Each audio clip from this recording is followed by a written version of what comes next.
Luar biasa, bravo Pak Prabowo. Dunia energi baru saja diguncang keputusan berani dari Presiden Prabowo Subianto. Bukan sekadar gertak sambal, tapi benar-benar terjadi.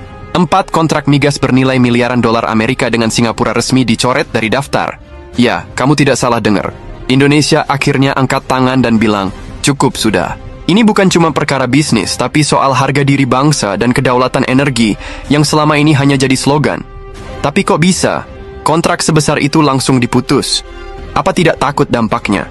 Dan kenapa Prabowo tiba-tiba gaspol? Tenang, kita bedah semua faktanya. Duduk manis, karena ini cerita panjang nan panas. Kilas balik ke tahun 1999, saat negeri ini masih pusing 7 keliling akibat krisis moneter. Ekonomi merosot, utang menumpuk, dan negara seperti orang kehausan yang rela menjual apa saja. Nah, di saat itulah lahir kontrak-kontrak migas dengan Singapura. Nilainya fantastis. Total 22,5 miliar dolar Amerika, setara dengan sekitar 367 triliun rupiah. Gas dari Natuna dan beberapa blok besar lain, seperti Koridor, Jabung, dan Muara Bakau, dialirkan ke Singapura melalui pipa bawah laut sepanjang 500 km. Namun ini dia masalahnya, harga gasnya dipatok sangat rendah. Hanya 6 dolar Amerika per MMBTU, sekitar 100 ribu rupiah, dan boleh naik maksimal 3% per tahun. Sekarang coba bandingkan, harga pasar dunia sudah tembus 12 hingga 15 dolar Amerika, sekitar 200 ribu hingga 250 ribu rupiah. Gila, kan? Indonesia seperti menjual berlian tapi dihargai seperti batu kerikil. Tidak hanya itu, ada klausul take or pay, artinya Indonesia harus tetap mengirim gas, meskipun pihak sana tidak butuh. Kalau tidak, ya harus membayar denda. Sementara Singapura? Bebas. Mereka bisa menjual ulang gas kita ke negara lain dengan harga jauh lebih tinggi. Ini bukan win-win. Ini Indonesia yang kalah telak. Sekarang bayangkan, di saat rakyat Indonesia di pulau-pulau terpencil masih banyak yang hidup tanpa listrik, Singapura justru bercahaya terang benderang memakai gas dari kita. Mereka menggunakan gas Indonesia untuk memenuhi 95% kebutuhan listriknya. Sementara di sini, industri lokal kesulitan karena harga energi mahal. Petrokimia, pupuk, baja, banyak yang nyaris mati suri, dan kita masih berpikir ekspor gas itu hebat? Tidak juga, bro. Nah, disinilah Prabowo mengambil langkah gila, namun berani. Dalam rapat terbatas, dia belak-belakan bilang bahwa Indonesia sudah terlalu lama menjadi sapi perah negara lain. Dia tegas, kedaulatan energi itu harga mati. Langkah ini bukan asal nekat. Sejak masa transisi presiden, Prabowo telah membentuk tim khusus, gabungan ahli hukum internasional, ekonom energi, hingga mantan negosiator migas. Hasilnya? Ngeri. Indonesia kehilangan potensi pendapatan 45 miliar dolar Amerika, sekitar 734 triliun rupiah selama 20 tahun terakhir. Itu setara dengan dana untuk membangun jalan tol, bandara, pelabuhan, sekolah, hingga rumah sakit untuk seluruh negeri. Lebih parah lagi, Badan Pemeriksa Keuangan menemukan potensi kerugian negara sebesar 8,3 triliun rupiah per tahun dari kontrak-kontrak ini. Dan ada dugaan kontraknya dulu penuh permainan. Jadi jangan heran kalau Kejaksaan Agung dan Komisi Pemberantasan Korupsi sekarang sedang melirik ke arah sini. Rumor menyebutkan, ini bagian dari bersih-bersih warisan korupsi di sektor migas. Ingat skandal Papa minta saham? Nah, vibes-nya mirip. Begitu kabar pembatalan diumumkan, dolar Singapura langsung anjlok sebesar 3%, penurunan terbesar dalam 5 tahun terakhir. Pemerintah mereka langsung memprotes, menyebut tindakan Indonesia ini sepihak dan melanggar hukum internasional.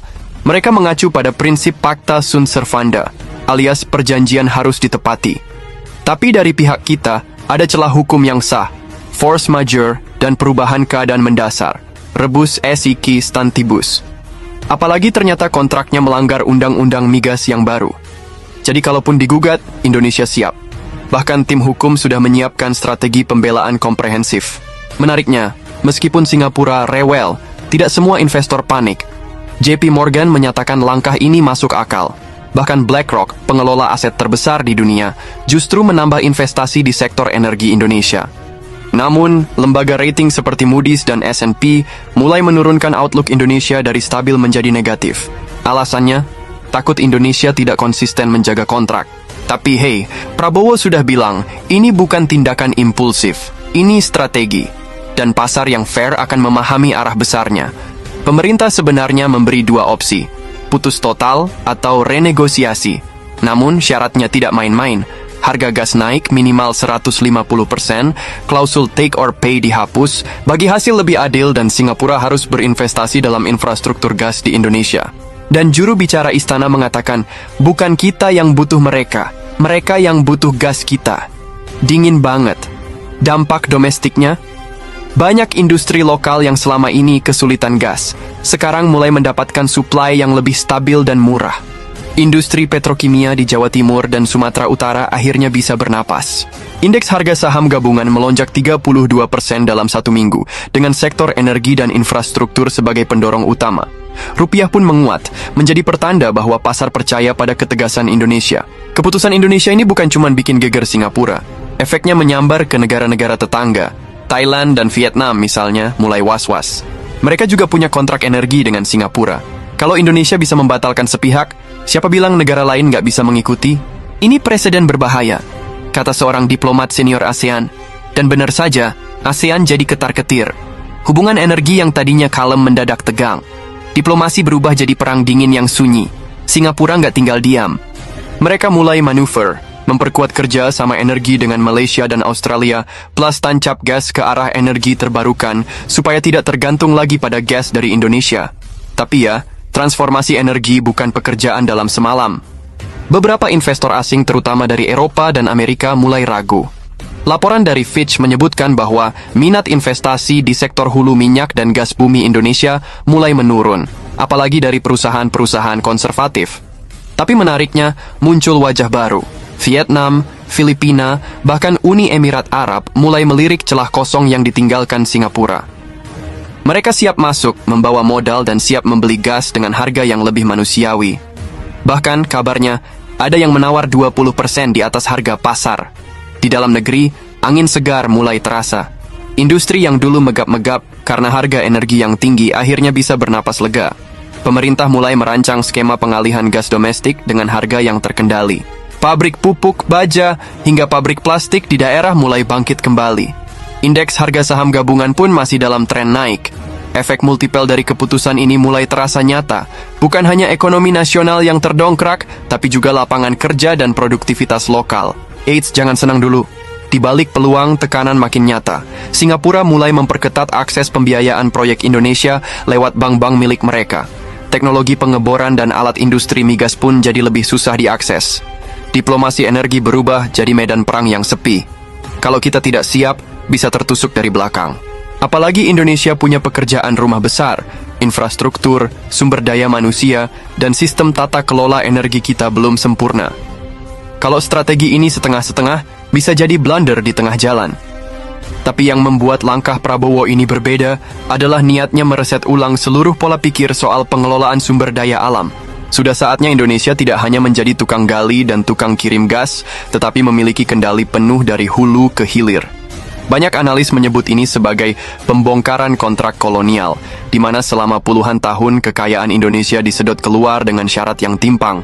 Sekarang narasinya dibalik, kalau mau energi Indonesia, harus ikut aturan main kita.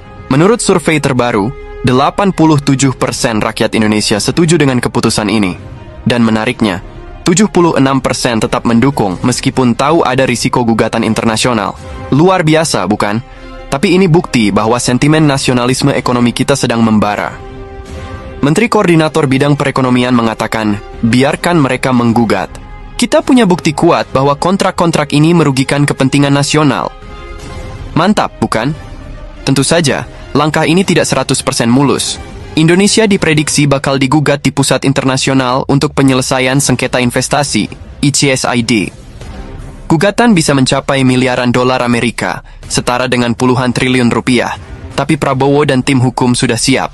Mereka akan menggunakan doktrin rebus SIC stantibus, yaitu dalih perubahan fundamental keadaan dalam hukum internasional. Ditambah dengan pelanggaran undang-undang minyak dan gas yang diamandemen, posisi Indonesia cukup kuat. Ini bisa jadi kasus landmark global dalam sektor arbitrase energi internasional. Kalau Indonesia menang, bisa menjadi inspirasi bagi negara-negara berkembang lainnya. Di balik layar, Indonesia sedang menyiapkan rencana besar bernama Gas Nusantara. Ini adalah jaringan distribusi gas nasional yang akan menghubungkan semua pulau besar, dari Natuna ke Sulawesi, dari Sumatera ke Papua. Tujuannya, mengurangi batu bara, mendorong gas alam, dan membuka jalan industrialisasi di daerah. Bayangkan, jika gas yang selama ini mengalir ke Singapura dialihkan ke Kalimantan atau Sulawesi, ekonomi di sana bisa melejit. Ini bisa menjadi pengubah permainan untuk pemerataan ekonomi nasional. Tentu saja, semua ini masih dalam tahap awal. Ada yang bilang ini keputusan brilian jangka panjang. Ada juga yang bilang terlalu nekat. Investor membutuhkan kepastian. Pasar membutuhkan konsistensi. Dan Indonesia harus bisa membuktikan bahwa kita tidak hanya berani, tapi juga mampu menjalankan rencana ini sampai tuntas. Prabowo sadar risikonya besar. Tapi dia juga tahu, kalau bukan sekarang, kapan lagi? Dunia sedang berubah. Model kolonialisme ekonomi makin terlihat belangnya. Negara-negara berkembang mulai sadar, dan Indonesia kini menjadi salah satu pionirnya. Langkah Prabowo ini bukan akhir cerita. Ini adalah awal dari pertarungan panjang antara diplomasi dan nasionalisme, antara kepentingan global dan kedaulatan lokal. Pertanyaannya sekarang, kamu mau cuma menonton atau ikut menulis sejarahnya? Ingat, setiap kebijakan besar selalu datang dengan konsekuensi besar, tapi juga peluang besar.